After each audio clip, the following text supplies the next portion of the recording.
Praise the Lord, apostles. Amen. Praise him so much. Hallelujah. Amen. This is KBRC Wakiso Ministries.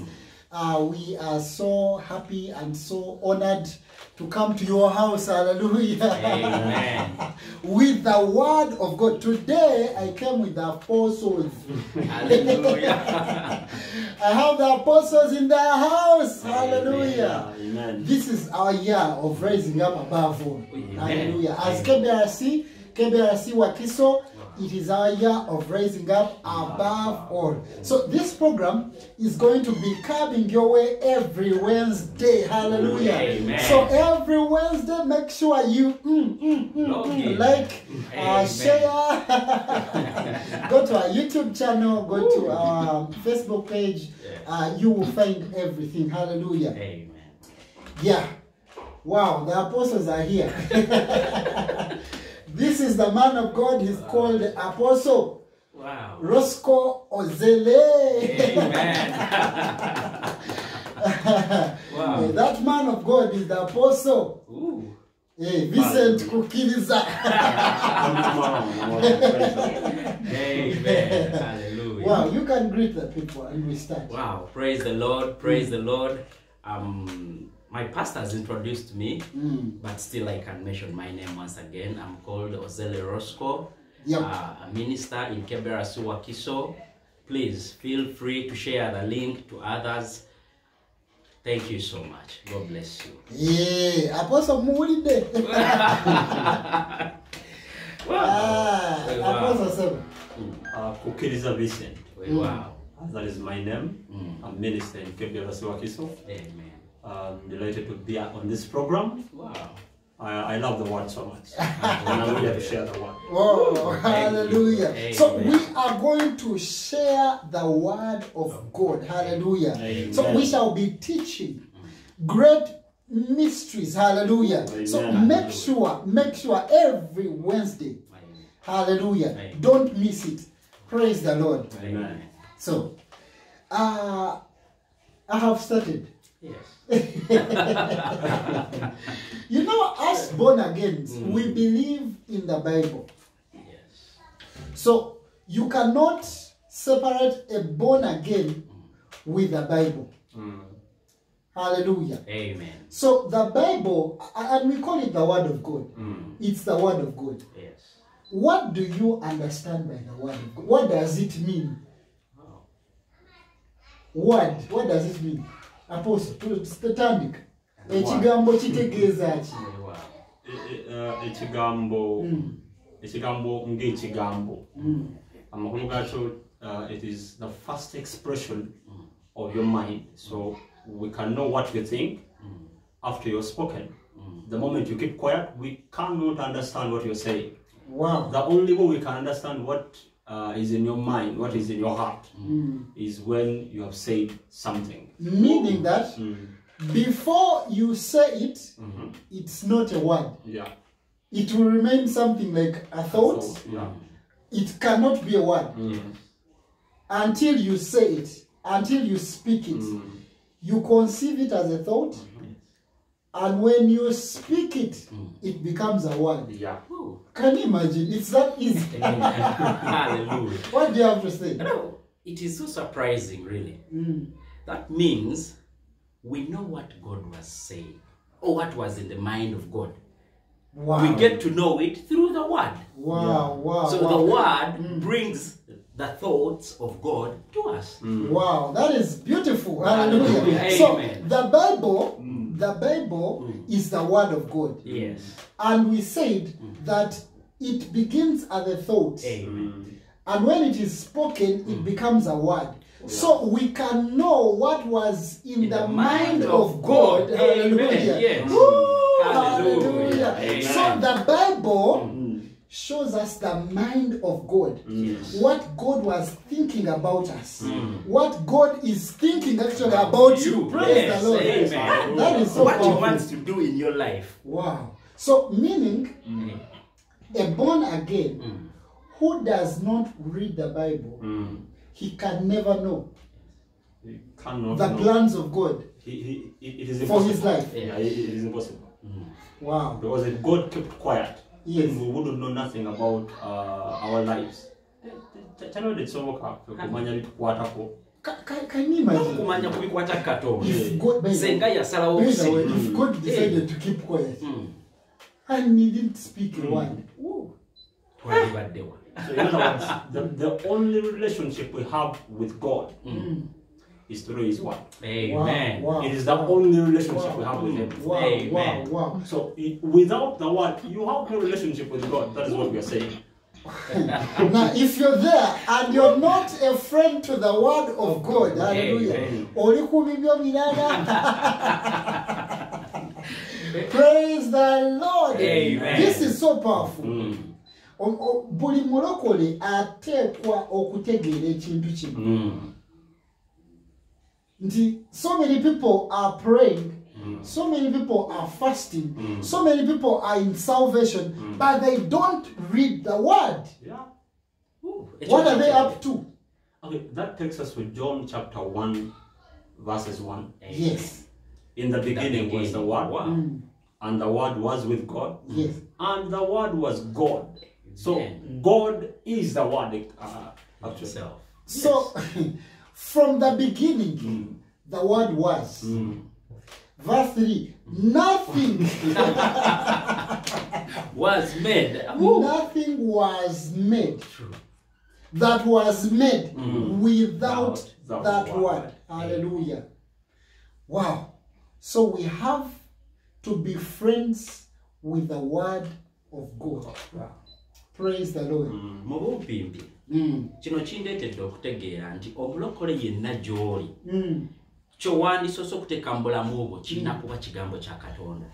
Nti tosobola kutambula bulamu bwa bulokozi buno bwe tulimu nga toyina kigambo kya Katonda oba oli ku bibi. Okay, n'ekirala ekyokulokoka kivaawo. Yes. Salvation, where does it come from? From the word. We actually get it from the word.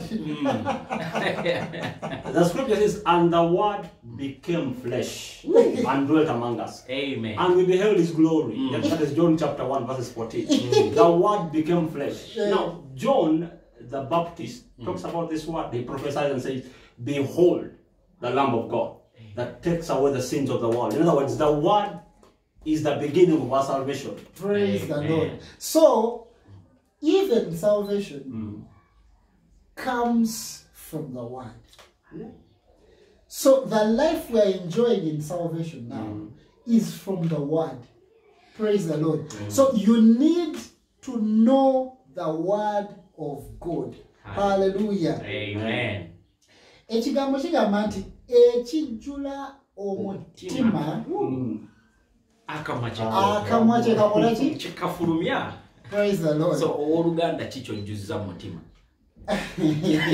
Kiki akamwa kye kafulumya? Musoma muzikize kino kisome. Weewaawo. Kiri mu Matthew, Matthew chapter 12, verses 34. Yes. Brood of vipers.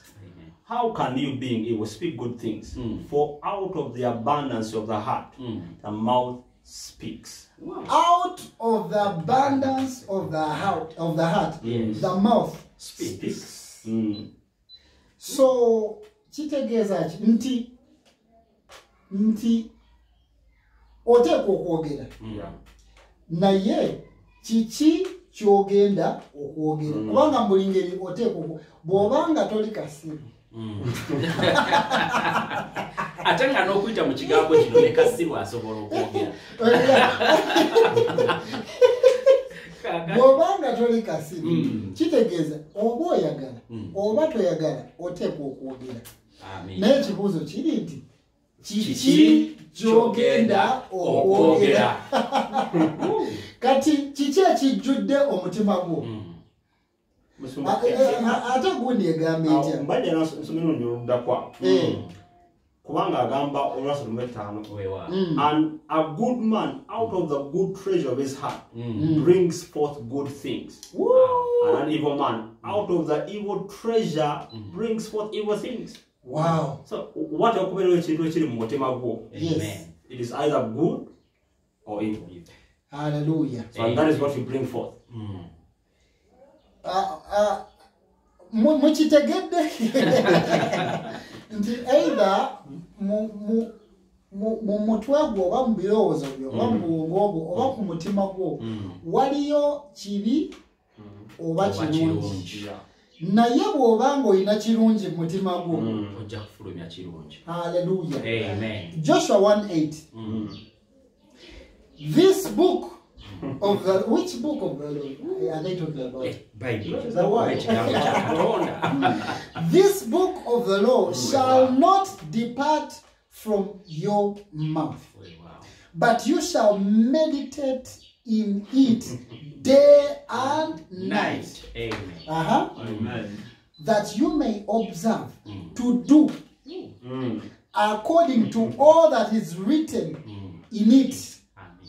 Now that is something. That is something else. Yes. Nti, when you have a word, chikuletera okubaako kyofuna okukola. You may observe to do according. Kyogenda okukola kigenda kuva mu kigambo. Hallelujah. Listen to this one. To do according to all that is written in it, for then you will make your way prosperous. Wow. Oli mulokole tuinayo service akawungezi tuinayo akawungezi ka kusabya bantu kukulakulana. Hallelujah. Amen. Nga tonna bagenda kusabira kulakulana. Waliwo ekigambo wano. Nti ekigambo ekyo bw'okiwulira n'okikola bw'okirowoolezaamu emisana n'ekiro n'okikola mbu awo oba okola ki? That is the way you will make your way prosperous. And then you will have good success. Good. Kwegamba okulaakulana okulungi, okugaggawala okulungi, okuyitirira mu bulamu okulungi kuvaawa mu kigambo kya Katonda. Hallelujah. Kakati tekuva mu ssaala oba tuwulirize genda kukola otya. Kale bw'atulaba what are you going to do? Nenda kwekwata ku kigambo Kyogenda okukola.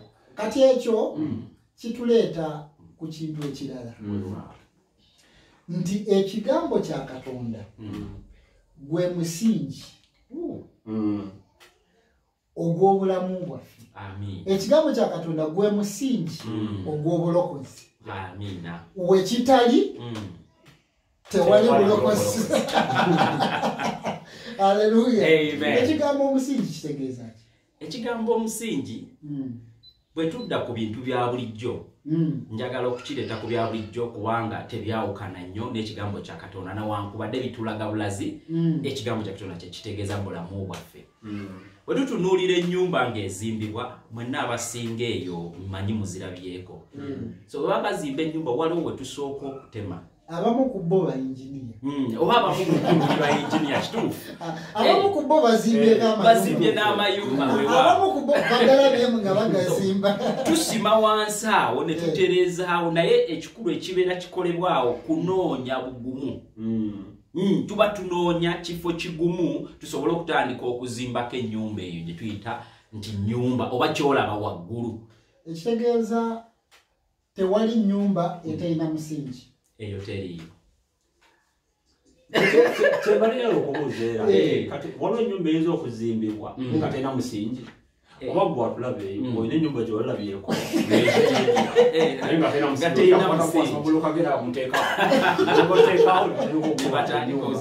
Hallelujah. Amen. Kati natandise nga ngamba nti ekigambo kya Katonda gwe musingi gw'obulamu bwaffe. Ekigambo kya Katonda gwe musingi ogw'obulokozi. Onava tulaga nti teri nnyumba eyinza kuzimbibwa nga terina ki musingi. Okimanyi nti ffe tuli nnyumba ya Katonda? Okimanyi? kakati bw'obanga gwatulaba oli nnyumba ya Katonda ng'ate weetaaga omusingi musingi ki gw'ogenda obeera nagwo. Soko weeyongere yogerako ku kigambo omusingi abantu bongere kitegeere. Gye kikoma omusingi gukoma okukka wansi n'ekizimbe ekikoma okweyongera waggulu. Ekyo kikulu nnyo ekyo nti bw'aba bazimba kalina engeri gye bagizimbamu si engeri oba omusingi gwa kalina si gwe omusingi gwe gumu n'ogwa bangalo. Nedda emisingi gyawukana naye ekigyawukanya bwe buwanvu the depth. So abazimba kalina beeyongerayo okusukka kona azimbi esooka. Waliwo atuwuliriza nga yalabako ekibanda kya chapati oba omudaala bino byebintu ebya bulijjo. Ekibanda ky'amanda, ekibanda ky'amanda omusingi gwakyo tegusobola kubeera nga gwe gumu n'ogw'ennyumba gye musulamu. Kati omusingi gw'ennyumba gye musulamu tesobola kubanga gwe gumu n'omusingi gwa kalina.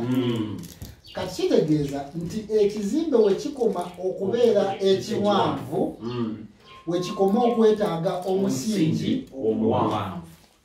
Waliwo abalokole bangi kale abalokole abasinga twagala nnyo okubeera waggulu eyo era osaba bintu binene byokka.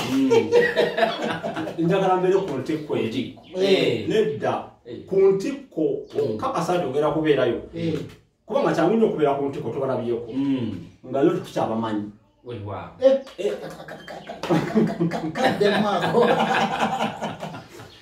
abagenze ku ntikko ne bavaawo kiki kye kibajja waggulu eyo ng'ate baaliyooko omusingi gwabwe tebalina omusingi muwanvu. Ekitegeeza nti ekizimbe kyo tekigaana genda waggulu.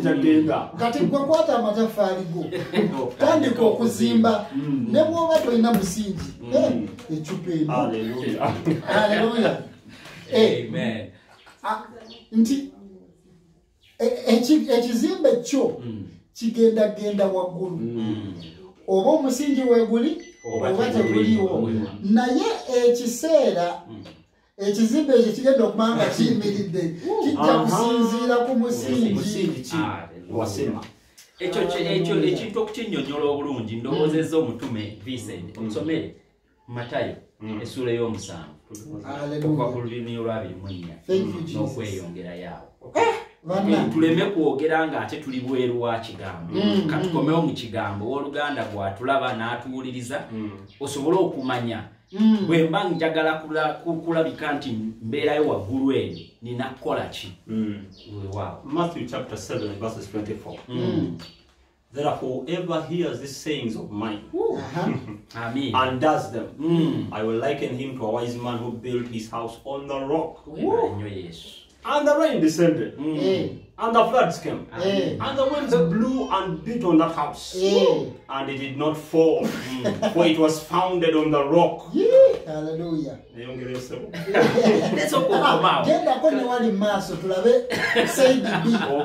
But everyone who hears these sayings of mine and does them not will be like a foolish man who built his house on the sand. And the rain descended, and the floods came, and the winds blew, and beat on that house, and it fell. And great was its fall. Hallelujah. Hallelujah. Those who shall nti omusingi kikulu nnyo. Hallelujah. Amen.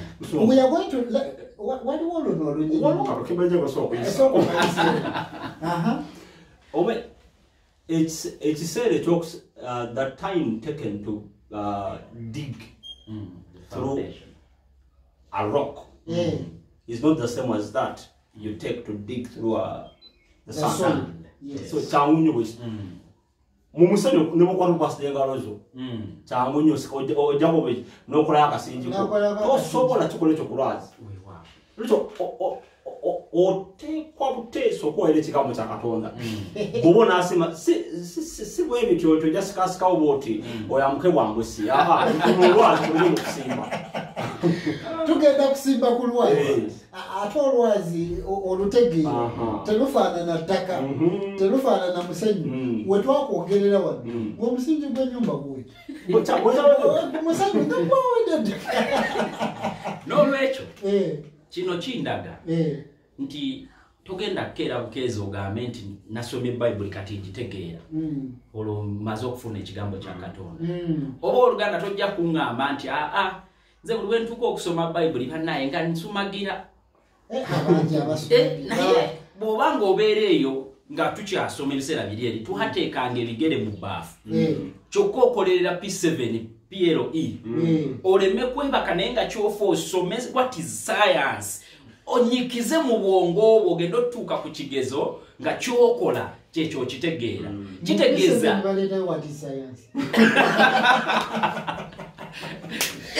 ebibuzo byajjanga byebiseera ebyo bye twasomanga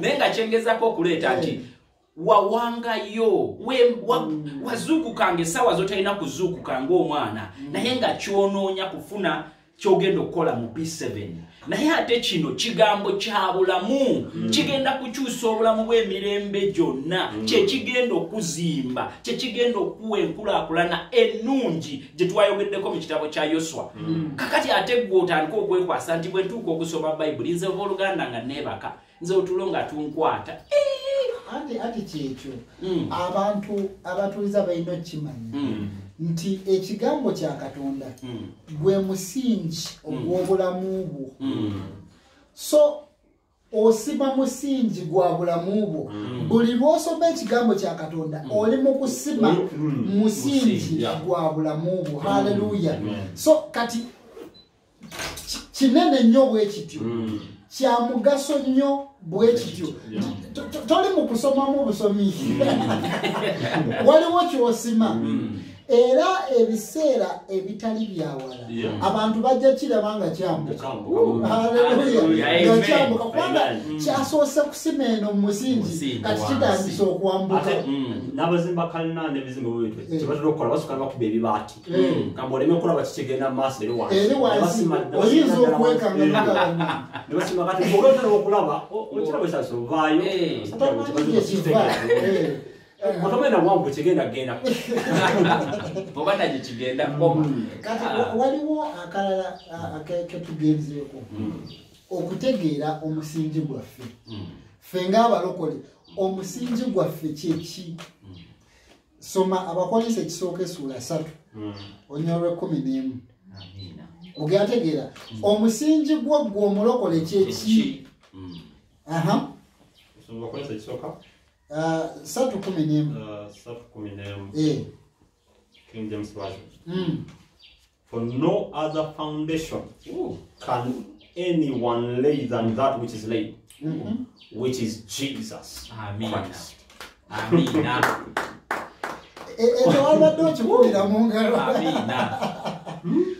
Jesus Christ is our foundation. Teri yo musingi mulala gwogenda Yesu gwe musingi gwaffe. Amina. Era ekyandikibwa kye watugambye Yokaana emu. Aha. Mulubereberye waliwo kigambo. Ani yali kigambo okyo? And the word was with God. And the word was God. And the word became flesh. And we beheld his glory. So how did they see his glory? And who did they see? Hallelujah. That is Jesus. That is Jesus. For no other foundation can anyone. Listen to this scripture very well. For no other foundation can anyone lay than that which is laid already, which is Jesus Christ. So Hallelujah. the foundation is already there. Hallelujah. Oluganda asobola okubeera n'agamba nti nze nsobola okulokka naye ng'ate ninayo ebintu byaffe. Ekitegeeza omusingi gwo gukyagaanya okuyimira we gulina okuyimirira. Tulina omusingi gumu gwe tumaze okulaba nti yaani ye Yesu Kristo. So togamba nze ngenda kwegattako ebirala, tosobola kwegattako birala okujjako ng'obirese n'ozimba ku Yesu Kristo. Kyentegeeza kwe kutegeera Yesu Kristo oba okumukkiriza ng'omulokozi wo. Ati waliwo kyembuuza. Omuntu bw'aba yakalokoka nga yakalokoka yalibadde asooka kukola ki? Kusiiba, kusaba, ndi mu kubawa objectives. Omuntu yakalokoka tukwatuza obulokozi era waliwo abagenda okulokoka. Tukwatuza obulokozi. Kiki ky'olina okusooka okukola? Kiki ky'olina okusooka okwekwata? Kusaba, kusiiba, kusoma kigambo kya Katonda oba kwegayirira. Tusooke naawe.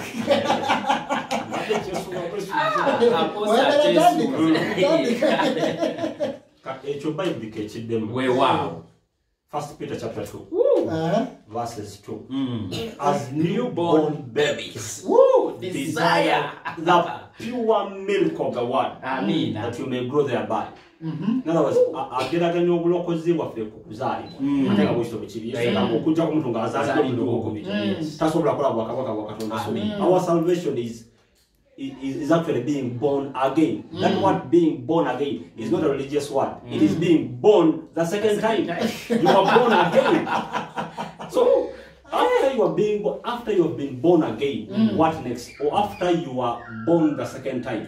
So we need to first observe the first birth.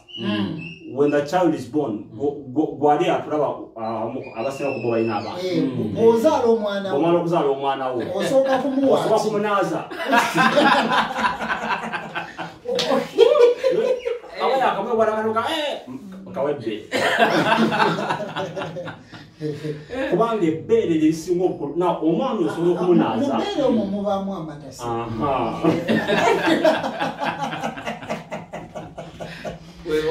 Mu bbeere mubaamu amata. Tebamuwa bwibbeere. Era bateekwa okukakasa nti mu bbeere lye bawa omwana mulimu amata. Tebamuwa buli bbeere. Ddamu osome ekyawandiikibwa. As newborn babies, desire the pure milk of the word, that you may grow thereby. As newborn babies, actually, as newborn babies, desire. Ng'abaana abawera abaakazaalibwa. Desire the pure milk of the word. Mwe mulinga abaana abato abakajja bazaalibwe. Ekisookera ddala nga tolina kusiiba. Ekisookera ddala nga tolina kwegayirira. Ekisookera ddala nga tolina kutwala mu prayer warriors. Nga tolina ku lusozi. Kigambo ekyo nti ffe bwe twalokera bambi twasanga abasiiba tusanga abasaba kati ffe nga tumanyi nti okusaba n'okusiiba bw'otatandika na kusaba bw'otatandika na kusiiba tosise mu overnight bw'otoli wa mwoyo nedda tonnalokoka bulungi. Abamu babalemesanga n'okuweereza.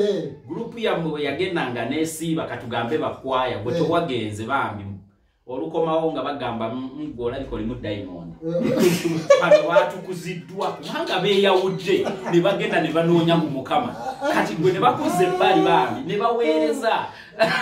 Mumanyi nga bwe binyuma kansube namwe omunyumirwa. Haleluya. So tutegedde okuva ne leero nti omuntu bw'alokoka ng'omwana omuto waayayaanira amata.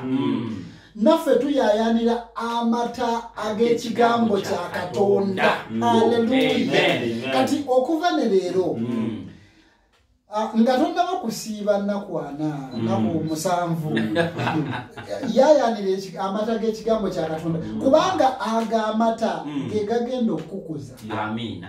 Hallelujah. Nakano nkateeko nga tumaliza. It is since omwana omunaziza kyenkanaki. So nakwera omunaziza nga omutereza bulungi omwambaza pampa bw'otamuwa amata omwana talina lwanca. Talina bulamu kituufu. Talina lwanca. Amata makulu nnyo bwe gatyo. N'ekigambo kya Katonda bwekityo bwe kiri. Mukitegedde abatuuliza nti okunaaba si kubi. Kale ffe abasajja.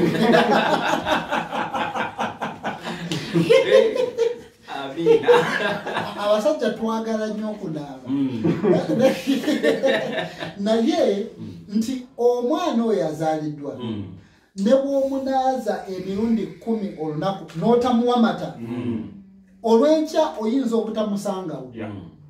Kakati nga tonnaba kumunaaza muwa amata. Sikyekyo? Nga tonnaba kumunaaza muweki? Omwana asobola okubeerawo nga tanaaba naye ng'anywa amata. Ekyo kikulu nnyo. Ate ekyo omusajja yakyogedde. Omwana asobola okubeerawo nga tanaaba. Tetugambye nti temunaaza baana. Naye asobola okubeerawo nga tanaaba. Naye tasobola kubeerawo nga tanywa mata. Kakati gwe omulokole yakalokoka. Wadde nga wakalokoka emyaka 7, myaka 10, osobola okubeera nga ssebo ng'okyali muto. Nga oli wa myaka 5 naye ng'okyali muwere. Kati owooluganda twagala kuwa mata. Noonya amata. Haleluya. Noonya amata ag'ekigambo kya Katonda. Kubanga aga amata ge gagenda okukuza. Haleluya. Oh, bannange tuteekwa okukoma wano. Amina. Apose. Ogenda kwatuza abantu. Waliwo abagenda okulokoka. Batuza obulokozi.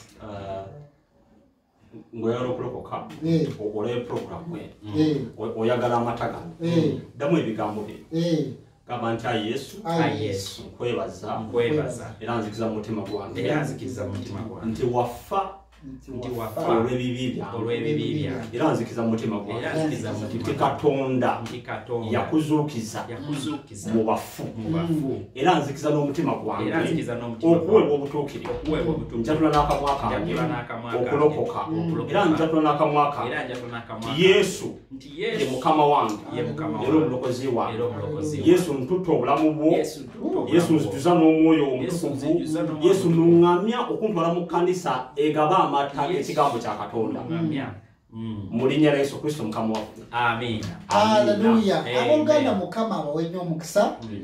Era programu eno ejja kweyongera okujja gy'oli buli Lwakusatu.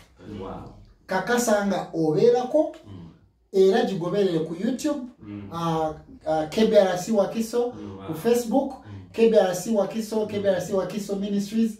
Tujja kubeerako ojja kusangayo ekigambo kino, ojja kusangayo okusomesebwa kuno, era nzikiriza nti programu eno egenda kyusa obulamu bw'abantu.